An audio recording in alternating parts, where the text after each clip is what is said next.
Quero saudar cada um de vocês com a maravilhosa graça do Senhor Jesus. Privilégio estar aqui. Me permitam contar uma pequena história antes de meditar na palavra.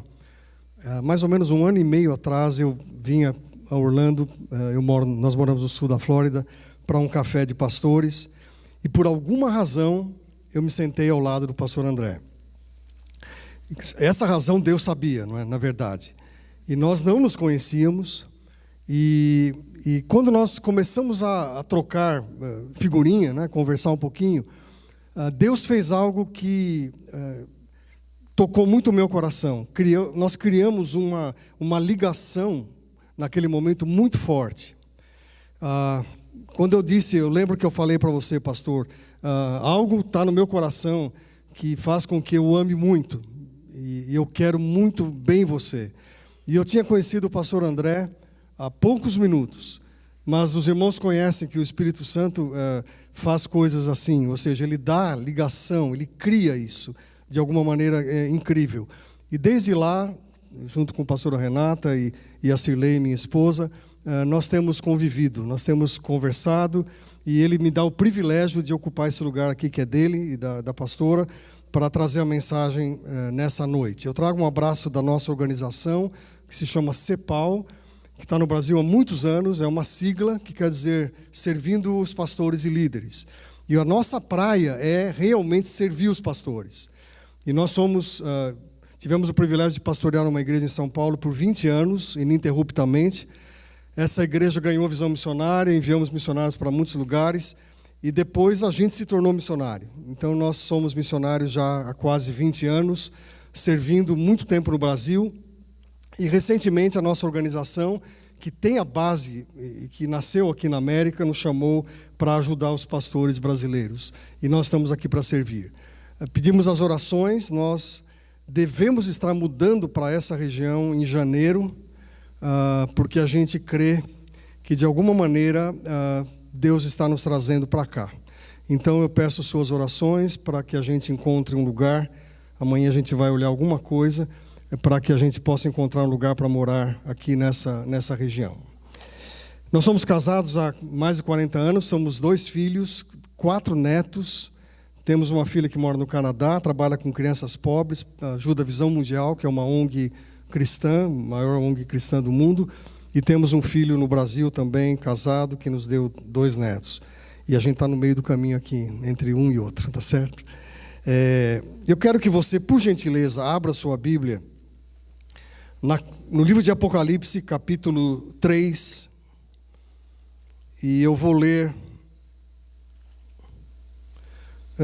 a partir do versículo 7 até o versículo 13. Então, se você percebe que tem alguém aí sem a Bíblia, ou está sem a Bíblia no iPhone ou no smartphone, dá uma ajuda aí para que ninguém fique sem a palavra diante dos seus olhos. Então, diz assim a palavra do Senhor, Apocalipse 3, 7. Ao anjo da igreja em Filadélfia, escreva: estas são as palavras daquele que é santo e verdadeiro, que tem a chave de Davi. O que ele abre, ninguém pode fechar. E o que ele fecha, ninguém pode abrir. Conheço as suas obras.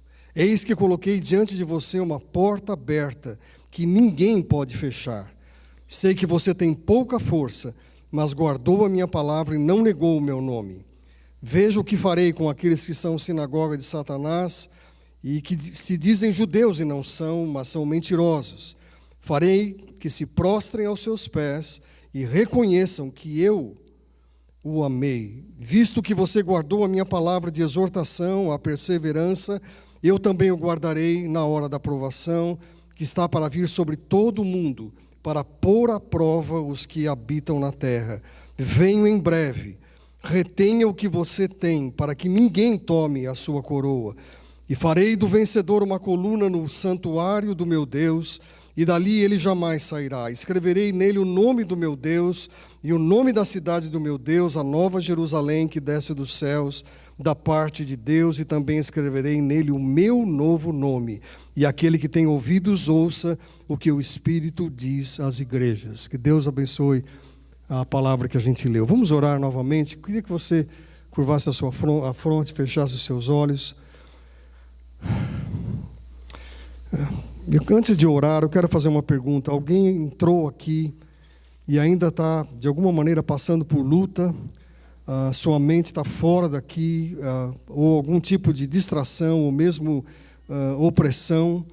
E eu queria orar por você nessa hora, para que haja libertação e haja sede de ouvir a palavra nessa hora. Então, enquanto nós estamos com os olhos fechados, todos, se você for uma dessas pessoas, diz assim: Oswaldo, eu sou uma delas. Levanta a mão rapidinho e abaixa, e eu vou orar. Eu estou vendo, pode abaixar. Mais alguém? Eu estou vendo, pode abaixar. Eu estou vendo, pode abaixar. Mais alguém? Eu estou vendo, pode abaixar. Senhor Jesus, na autoridade do Teu nome, nós entregamos essas vidas no Teu altar. São irmãos nossos, nossa família, e pessoas que de alguma maneira estão passando por lutas nesse momento e precisam da ação livre, soberana do Teu Espírito, para que haja, ó Deus, nesse momento, uma transformação. Seus ouvidos sejam abertos, seus olhos estejam atentos e haja uma sede tremenda em ouvir a palavra que será compartilhada nessa hora. Deus, toca nesses corações, ó Deus, nessa hora, e liberta-os, para que nós sejamos um só corpo aqui, em nome de Jesus. Amém, Senhor. Eu tenho um amigo que escreveu vários livros, e ele fez uma pesquisa em mais ou menos 1000 igrejas ao redor do mundo, fazendo a seguinte pergunta, muito simples: por que a igreja existe? Por que a igreja existe? Se tratando, claro, da igreja de Jesus. E quando ele começou a colher as respostas, ele ficou um pouco assim, perturbado, porque daquelas 1000 pessoas que responderam, 88%, ou seja, quase 900 pessoas disseram o seguinte: a igreja existe para atender as minhas necessidades e da minha família.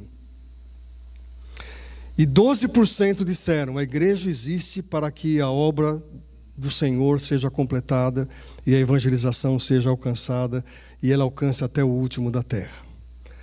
E aí você vai dizer para mim assim: mas pastor, a igreja existe para cuidar da minha família. E você está totalmente correto. É por isso que você está aqui. Você recebeu oração, está sendo alimentado, está se preparando para uma nova semana. Mas qual a razão da existência da igreja? Anos atrás, eu visitei a igreja do pastor Rick Warren, lá na Califórnia, em Saddleback. Um homem que ficou conhecido aqui na América. Muitos já ouviram falar, conhecem, leram livros dele. E um dos livros é interessante, que ele fala que existem pelo menos 4 tipos de igrejas. Presta bem atenção. Ele diz que uma delas é a igreja dirigida pela tradição. E essa igreja, a frase mais dita é aquela: nós sempre fizemos assim. Nós sempre fizemos assim. E a ideia é que continuando a fazer tudo igual, nós temos estabilidade. Será? Mas ele diz que existem igrejas dirigidas, na verdade, por finanças. E essas igrejas, as pessoas sempre estão perguntando assim: quanto vai custar? E a gente tem sonhos, tem projetos, o pastor tem coisas que ele quer colocar diante da igreja, mas a igreja, de alguma forma, é dirigida pelas finanças e por aquilo que já tem, e não por aquilo que Deus pode dar. Há outras igrejas dirigidas por prédios. E eu louvo a Deus porque vocês estão numa escola. Louvado seja Deus por isso, não é? Por quê? Porque muitas vezes a manutenção de igrejas, prédio, não permitem que a obra do Senhor avance. Eu sempre me lembro de uma frase dita por Winston Churchill, que foi ministro da Inglaterra na época da guerra. Ele disse uma frase bem interessante. Ele diz assim: nós damos forma aos prédios e depois eles dão forma a nós. E é pura verdade, né? Nós damos forma aos prédios e depois a gente fica preso dentro deles. Uma coisa que você deve lembrar sempre são as palavras de Jesus. Ele diz o seguinte: a minha casa será chamada casa de oração para todos os povos. Não é isso que Jesus disse? Para todas as nações. E, irmãos, a gente mora aqui nesse país, na América, E eu não sei se você sabe, mas esse país foi aquele que enviou, num determinado tempo da história, mais missionários do que qualquer outro. E o nosso país foi abençoado. Eu sou 4ª geração de evangélicos, e meu bisavô ouviu de um missionário norte-americano sobre o evangelho lá no Brasil. E hoje, os meus filhos são convertidos e os meus netos são convertidos. 6ª geração, glória a Deus por isso, né? Mas onde começa essa história? Começa com alguém que saiu daqui e foi para lá. Só que essa história da América, ela começou a sofrer um grande revés, sabe quando? Quando eles acharam que já tinha igreja suficiente aqui. E mais ou menos na década de 70, havia mais ou menos 400 mil igrejas evangélicas aqui na América. E eles pensaram, fechamos o ciclo, temos igrejas aqui, não precisamos mais plantar nenhuma igreja, vamos viver nós com a gente mesmo.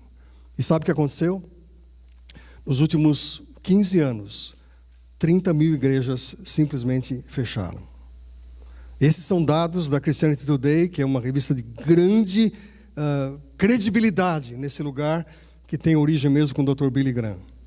E eu estou perguntando isso, falando isso para você pelo seguinte: o texto que nós lemos nos fala de uma igreja, amém? É uma igreja que certamente você conheceu, você já leu, e que eu queria relembrar você nessa noite. A palavra do Senhor diz, em Apocalipse 3:8, conheço as suas obras, e eis que eu coloquei diante de você, grave bem essa palavra, uma porta aberta que ninguém pode fechar. Você pode dizer amém para isso? Uma porta aberta que ninguém pode fechar. E a oração que a gente recebeu da pastora hoje foi exatamente isso, não sei se você se lembra. As portas que Deus abre, ninguém pode fechar. Irmãos, essa igreja em Filadélfia, junto com outra igreja, que é a igreja de Esmirna, foram as únicas que receberam a bênção do Senhor Jesus. As demais não. Mas parece que Filadélfia tem um caráter mais especial ainda. Filadélfia é uma palavra que quer dizer aquele que ama seu irmão. Filadélfia é a palavra que diz aquele que ama a pessoa que está junto, o próprio irmão. E essa cidade de Filadélfia tinha duas características, uma boa e uma ruim. Uma boa é que ela plantava uva, cultivo de uva. Então eles produziam os melhores vinhos naqueles dias. E a cidade era conhecida por esses vinhos que eles produziam. Muito obrigado. Por outro lado, essa cidade tinha uma característica que era a frequência dos terremotos. Então as pessoas que moravam em Filadélfia, naqueles dias, eram chamadas de loucos. Por quê? Porque de alguma maneira eles poderiam morrer. E muitos morriam. Então havia, vamos dizer assim, dois pontos, um deles muito positivo, que era o cultivo do vinho, e o outro, a questão dos terremotos.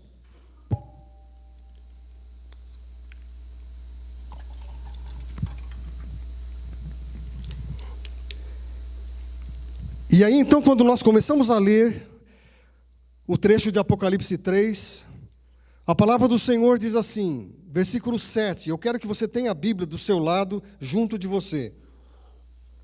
Quem diz essas palavras, o texto diz, é aquele que é santo, é o santo de Deus, Jesus de Nazaré, é esse que está falando com essa igreja. Mais do que isso, a palavra do Senhor continua dizendo que essas palavras vêm daquele que é verdadeiro. Jesus é a real expressão da verdade. Ele é a verdade. Ele é o caminho, é a vida, mas Ele é a personificação da verdade. E eu queria que você começasse a meditar nessa palavra nessa noite. Quem está escrevendo essa palavra? Quem está falando com João? É aquele que é santo, é aquele que é verdadeiro, e é aquele que tem a chave de Davi. Glória a Deus, não é? É aquele que detém a chave de Davi. É difícil a gente entender essa expressão, chave de Davi, sem a gente remeter para um texto que está em Isaías. E eu quero apenas que você escute. Um homem chamado Eliaquim, que era servo do rei Ezequias, era o homem que era revestido da autoridade de uma chave que daria acesso à presença do rei Ezequias. E essa palavra tem alguma forma, alguma analogia com isso. A chave de Davi é a chave da casa de Davi. Ou seja, a chave do reino messiânico. E o que Jesus quer dizer com isso? É que, na verdade, ele estava se dirigindo especialmente aos judeus que viviam em Filadélfia. Mas vamos dizer o seguinte, Oswaldo, onde você quer chegar? Eu queria ajudar você nessa noite, como Graça Fellowship Church, a igreja que vocês têm aqui, que eu fiquei maravilhado. A Cirlei entrou aqui, minha esposa achou o lugar tão lindo, tão joia, um lugar acolhedor.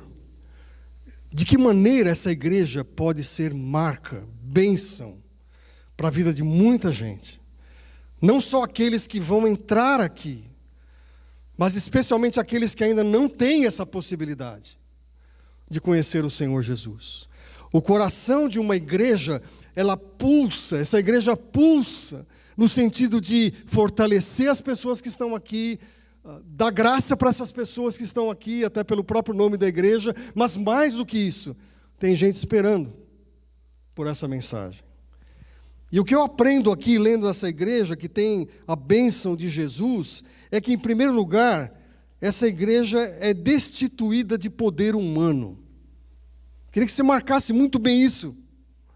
Essa igreja, ela tem uma marca que é completamente distinta de igrejas que nós sonhamos. Que é uma igreja que não tem força nas pessoas. Você vai dizer, Oswaldo, onde que está isso? Versículo 8, se você olhar aí no capítulo 3, a palavra que vem do Senhor Jesus diz, sei que você tem pouca força. Interessante isso. E eu paro e leio essa passagem, releio, e eu falo, essa é uma igreja que Jesus abençoa, essa é uma igreja que Jesus aprova, essa é uma igreja que tem a bênção do Senhor, e é uma igreja que tem pouca força. A gente está vivendo dias, irmãos, que falar isso não faz muito sentido, não sei se vocês concordam. Não faz muito sentido. Porque quem nós estamos achando que são aqueles que são os escolhidos para que uma igreja tenha grande êxito? Quem são as pessoas que de alguma maneira nós imaginamos que podem ser os verdadeiros líderes? Esse país chegou a um ponto em que se busca um pastor numa igreja muitas vezes americana pelo currículo dele. E esse currículo tem que contemplar algumas áreas da academia. Não estou contra isso, pelo contrário, gosto de estudar, estudei, gosto de escrever, fiz o meu mestrado, continuo estudando. Mas será que é isso que é a marca de um homem de Deus, de uma mulher de Deus, para que uma igreja alcance outros? E quando eu leio então essa passagem, eu fico imaginando como que Jesus compartilha essa visão com João, e de alguma maneira João escreve o que ele está ouvindo da parte do Senhor. Ele diz, eu conheço vocês, e eu amo vocês, e eu respeito essa igreja, porque vocês têm pouca força. E aí eu comecei a pensar, quem sabe isso seja verdade? Porque quando o Senhor chama Moisés, e ele fala, eu te enviarei, não é, junto a Faraó, e você será o portador da minha libertação. E ele, se alguém perguntar para você quem está falando isso, você fala, eu sou, aquele que está enviando é o eu sou. Você fale isso. E qual a reação daquele pobre Moisés? Ele diz, vamos entrar num acordo. Eles não vão acreditar em mim. Não sei se o senhor está entendendo. Eles não vão acreditar na minha palavra. Eles não vão. Porque eu sou pesado de língua, eu tenho dificuldade para falar. Eu não tenho essa genialidade de alguns oradores que sobem numa plataforma e falam abertamente. Eu não sei fazer isso. E o Senhor olhava para aquele homem e disse, você é o homem. E existem pessoas aqui, nessa noite, que às vezes têm pensado dessa forma. Jovens, homens, mulheres estão aqui sentados. E quando você ouve a voz do Senhor, você está diante de Deus com o coração aberto, e você ouve a palavra do Senhor, e o Espírito Santo fala ao seu coração, dizendo, meu filho, é você. Minha filha, é você. Nunca mais se levantou em Israel um profeta como Moisés. Que coisa incrível! E sabe, gente, se vocês olharem o decorrer da história desses 2000 anos, Deus vai levantando pessoas, no decorrer da história, soberanamente. Ele pensa aqui, Ele levanta aqui. E essas pessoas, muitas vezes, sem nenhum tipo de formação. Simples. Mas quando é derramado o poder de Deus sobre essas pessoas, quando o Espírito Santo capacita essas pessoas, inacreditavelmente com dons sobrenaturais, essas pessoas, quando abrem as suas bocas são ungidas pelo Senhor, e quando as palavras saem, são palavras ungidas pelo Senhor. Deus quer formar uma igreja assim.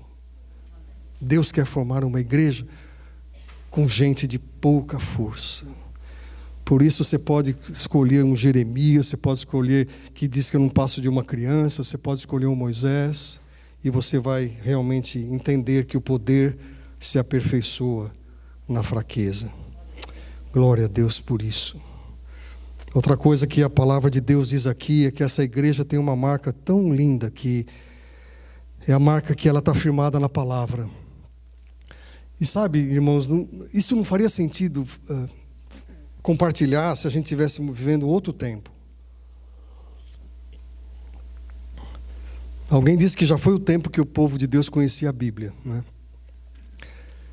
E parece que é verdade. Eu tive, na verdade, um grande amigo que foi o pastor Ari Veloso, um homem de Deus. Trabalhei com ele até o final da vida dele. E eu morava em Londrina, e existem 2 seminários teológicos ali. E um dia ele passou na minha sala e falou: Oswaldo, eles me chamaram para dar aula. Eu falei: joia, Ari, você tem a vida inteira, um homem com 70 e tantos anos, com uma experiência incrível. Passou 2 semanas, ele voltou. A gente tinha 2 salas, uma ao lado da outra. Ele falou: Oswaldo, estou fora. Eu falei: o que aconteceu? Você não foi dar aula lá? Ele falou: já pedi para sair. Ele falou: sabe o que acontece, Oswaldo? Os alunos não acham mais os livros da Bíblia. Não acham mais. E eu não vou me prestar a isso nessa altura da minha vida. Se são jovens que estão buscando se tornarem pastores, líderes, eu imaginava que eles tinham pelo menos um pouco de habilidade na palavra de Deus. A gente entrou num esquema, gente, de tudo ser muito rápido, muito em pouco tempo, e a gente tem que fazer as coisas acontecer rapidinho, como nós temos a mídia, temos tantas coisas nas mãos.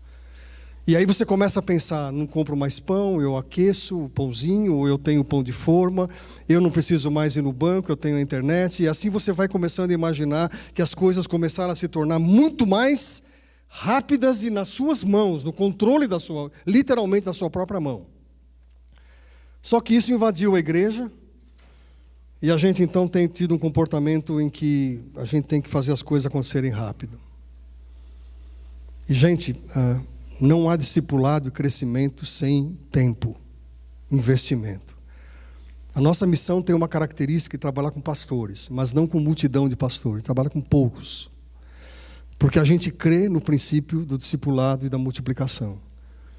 Porque um homem e uma mulher discipulado nas mãos de Deus podem transformar um mundo. Eu creio nisso.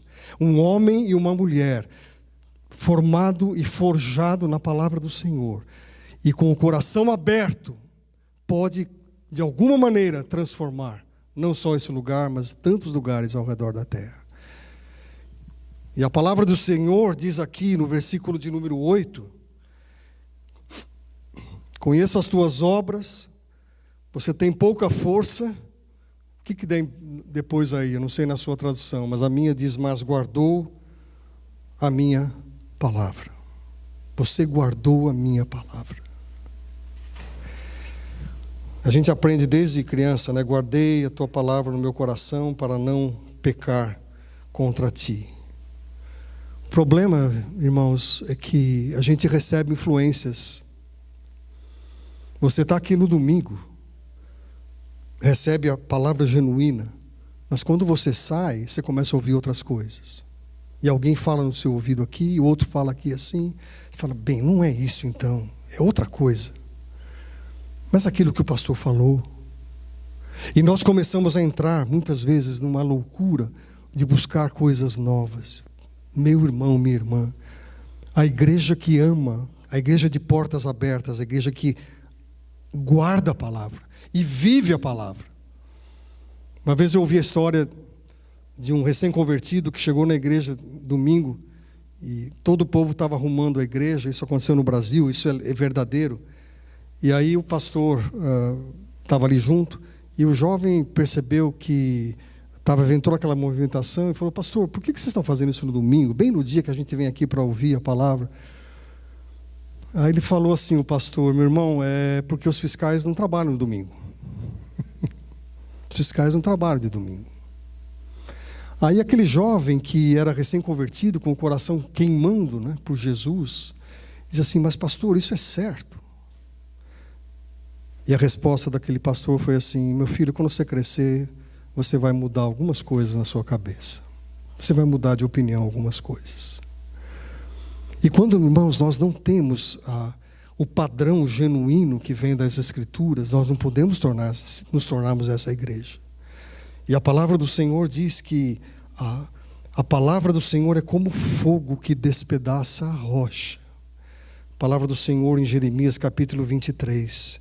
Eles guardavam a palavra. A palavra do Senhor diz que eles não negavam o nome de Jesus. Eu me lembro de tempos atrás no Brasil, o pessoal dizia assim: nossa, a igreja evangélica está sendo perseguida. A gente não tem ideia do que é perseguição, gente. E os brasileiros falavam assim, os crentes brasileiros falavam: não, nós estamos sendo perseguidos. Como perseguidos? Porque alguém falou alguma coisa?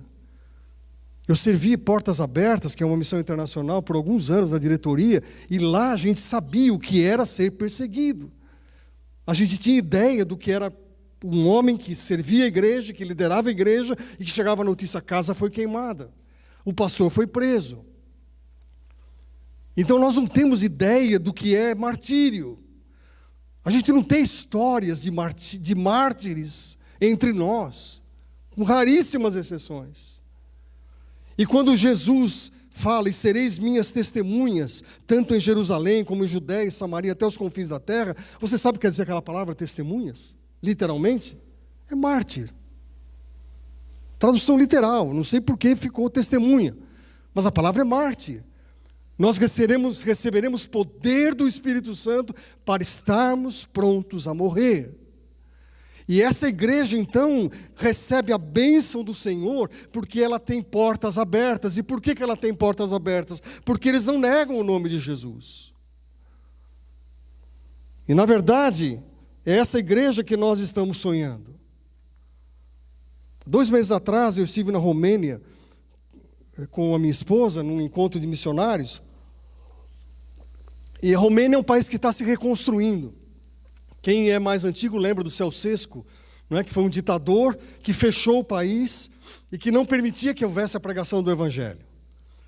E esse homem foi deposto, foi morto, na verdade, e as igrejas então começaram a pregar o Evangelho. E está crescendo o Evangelho de uma maneira incrível. Mas há uma história que eu queria que você ouvisse. Durante o governo do Ceausescu, 2 guardas entraram numa igreja pequena, evangélica, na Romênia. Eles entraram, eles estavam fazendo um culto mais ou menos escondido. Eles entraram, foram à frente e disseram o seguinte: gente, é o seguinte, quem quiser negar o nome de Jesus, passa para esse lado aqui. E quem não quiser negar, fique do lado de cá. Daqueles poucos, a maioria foi para o lado de cá, e eles disseram: vocês estão livres, podem ir embora. Afinal, vocês negaram o nome de Jesus. Sobraram aqueles poucos que imaginavam o que poderia acontecer. E quando os guardas permitem que aqueles que negaram Jesus saíssem, fecharam as portas, foram à frente da igreja. E quando aqueles irmãos e irmãs, com o coração assim, sem saber o que ia acontecer, a palavra de um dos guardas: nós somos crentes como vocês. Mas nós queríamos saber quem são aqueles que são fiéis ao Senhor Jesus. E o culto continuou. E o culto continuou. E eu não sei, meus amados, se a gente está pronto para, se viesse eventualmente alguém, uma perseguição, se nós estaremos dispostos a não negar o nome de Jesus, visto que você guardou a minha palavra de exortação. E eu quero terminar a minha palavra falando só mais uma coisinha. Essa igreja de portas abertas, ela tem a marca de realmente olhar para fora e não para dentro. Ela olha até os confins da terra. Você vai falar, Oswaldo, isso é possível? Sim. A palavra do Senhor diz no versículo 11, venho em breve, retenha o que você tem para que ninguém tome a sua coroa. Isso é muito sério, meu amado. Isso é muito sério. Jesus vai voltar. Quem pode dizer amém para isso? Glória a Deus. Glória a Deus por isso. Jesus vai voltar. Oh, que dia precioso será esse. Que dia precioso. Mas a palavra de Deus diz o seguinte, retenha o que você tem. Eu não queria que você perdesse o que você já ganhou. Eu não queria que saísse pelos seus dedos, pelas suas mãos, aquilo que você já teve guardado com você. Retenha o que você tem. Guarde a tua coroa. Aconteceu no final do século XIX. Havia um homem chamado Dr. Pearson, aqui nos Estados Unidos. Incrível. Ele teve um sonho que dizia, nós vamos terminar a obra da evangelização no mundo todo. Nós vamos terminar. E ele começou a sonhar e a orar, e um dia ele vai num púlpito e começa a pregar para uma grande multidão, e ele começa a dizer, nós somos chamados para isso, somos chamados para isso em 1885. Sabe quantos evangélicos tinham no mundo? 10 milhões. 10 milhões só. E no meio daquele auditório, um jovem se levantou, podia ser aqui hoje até. Um jovem se levantou, novo ainda. E ele estava com o coração tão queimando, ouvindo a palavra daquele pastor, que ele diz assim, quem crê que isso é possível? Quem crê? A gente, irmãos, em alguns cultos de queridos irmãos negros, isso acontece, é maravilhoso. Você está pregando, o pessoal está falando, né, André? O pessoal, eu concordo, é maravilhoso participar de cultos assim. Não sei se você já participou aqui. Mas esse jovem se levantou no meio da palavra desse homem que dizia, nós precisamos terminar isso. Não dá mais. São quase 2000 anos. E esse jovem se levanta, quantos de vocês creem? Sabe o nome desse homem? Dwight Moody. E Dwight Moody se tornou o maior evangelista que essa terra conheceu, um dos maiores. Esse homem hoje é reconhecido como um homem que Deus capacitou e usou de uma forma fantástica, tremenda. Porque um dia ele se levantou e disse, quem crê nisso? E gente, terminou o século XIX e a obra não foi terminada, concluída. Existem muitos lugares ainda sem igreja. No século XX eu tive o privilégio de liderar um movimento no Brasil chamado AD 2000 e a gente viajou o mundo falando, vamos terminar o século XX, vamos concluir essa tarefa. E houve um grande avanço. A tarefa não foi terminada. Deixa eu fazer uma pergunta muito sincera para você, com o meu coração muito aberto, mas com muito respeito. É certo alguém, num domingo de manhã ou à noite, dizer assim, qual igreja nós vamos hoje? Qual igreja? Porque aquele domingo passado eu não gostei. Não foi legal. O louvor não estava bom, a palavra. Vamos em outra. Quando o Senhor pede para você criar raiz onde você está, meu amado.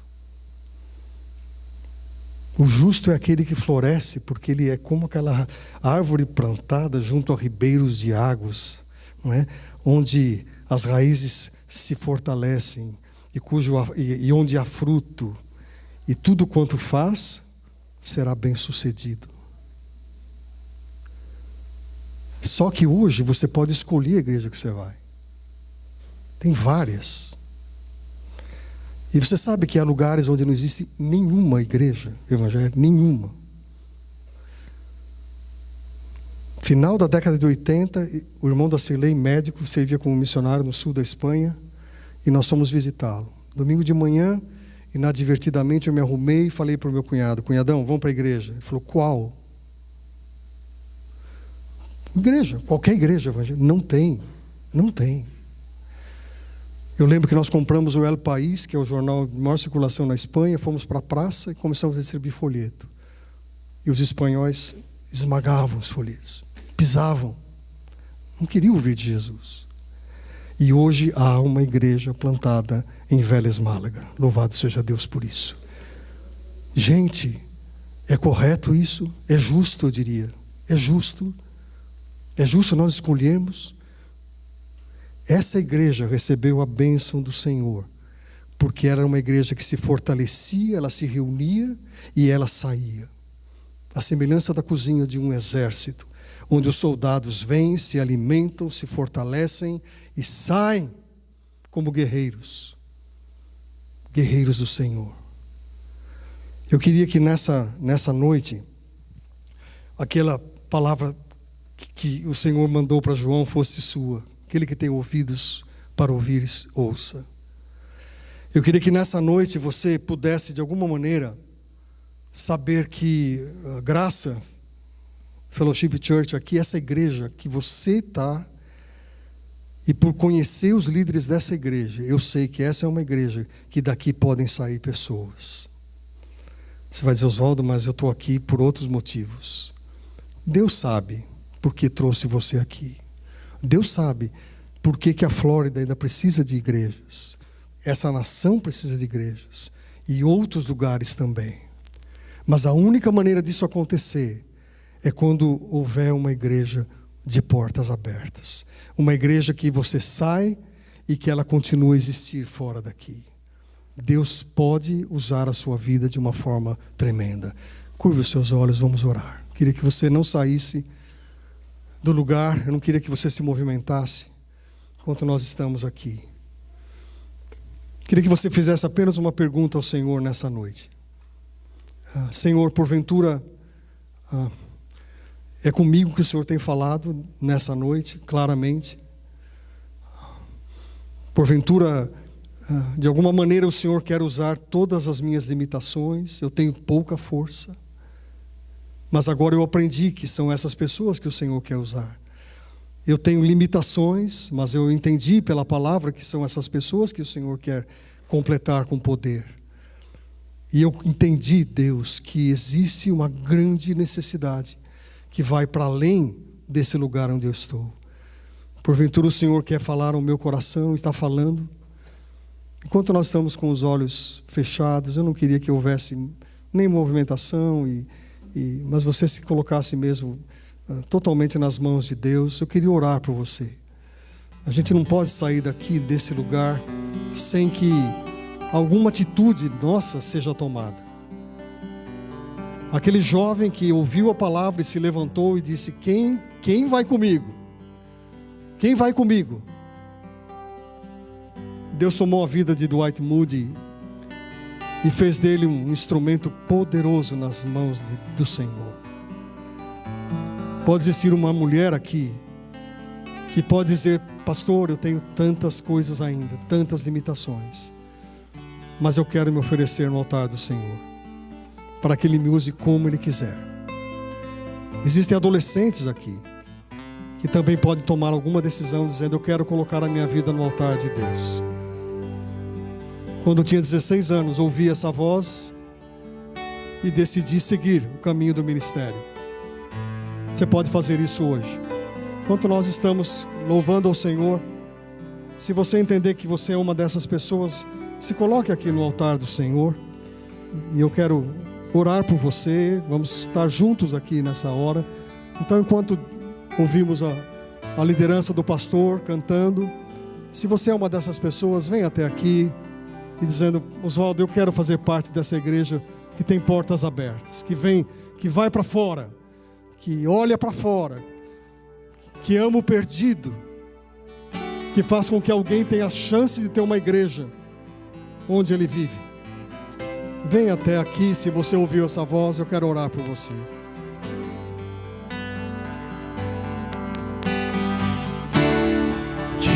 Digno Cordeiro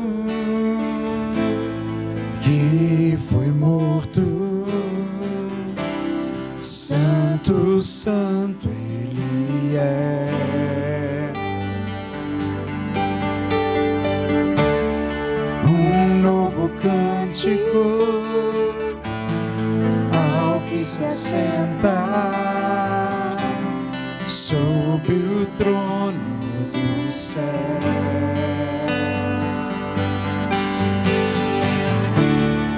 Digno é o Cordeiro que foi morto, Santo, Santo Ele é. Um novo cântico ao que se assenta sobre o trono do céu.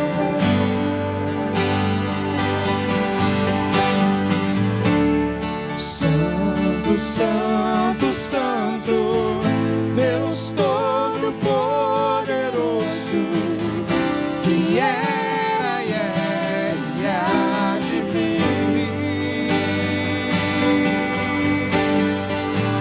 Com a criação eu canto louvores ao Rei dos Reis. És tudo para mim e eu te adorarei.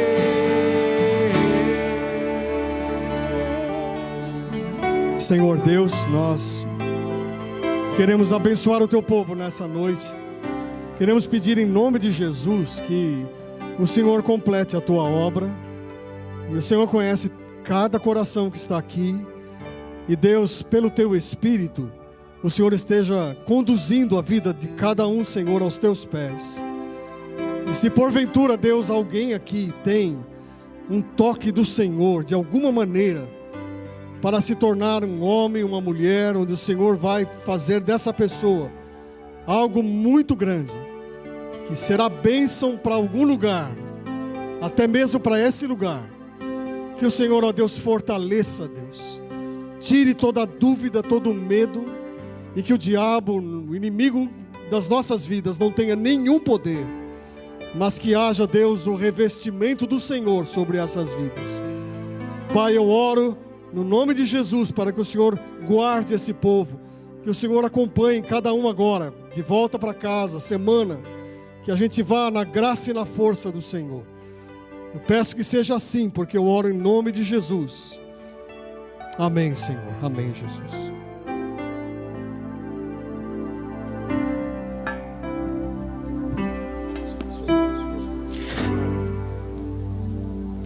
Pode ficar de pé em nome de Jesus, ainda nesse espírito. Vamos cantar mais uma vez, Santo, Santo. Queria que você fechasse seus olhos, levantasse as suas mãos aos céus, ainda no espírito do chamado do Senhor. Eu quero te convidar a orar, a adorar a Deus mais uma vez, dizendo: Santo, Santo, Santo é o Senhor, Deus Todo-Poderoso. Você pode levantar a tua voz e dizer assim: Santo, Santo, Santo, Deus Todo-Poderoso, que era e é e há de vir. Com a criação eu canto louvores ao Rei dos Reis. És tudo para mim e eu te adoro. Mais uma vez, levante a tua voz e diga: Santo, Santo, Santo, Santo, Santo, Deus Todo-Poderoso, que era, que é, que era e é e há de vir. Com a criação, com a criação eu canto louvores ao Rei dos Reis.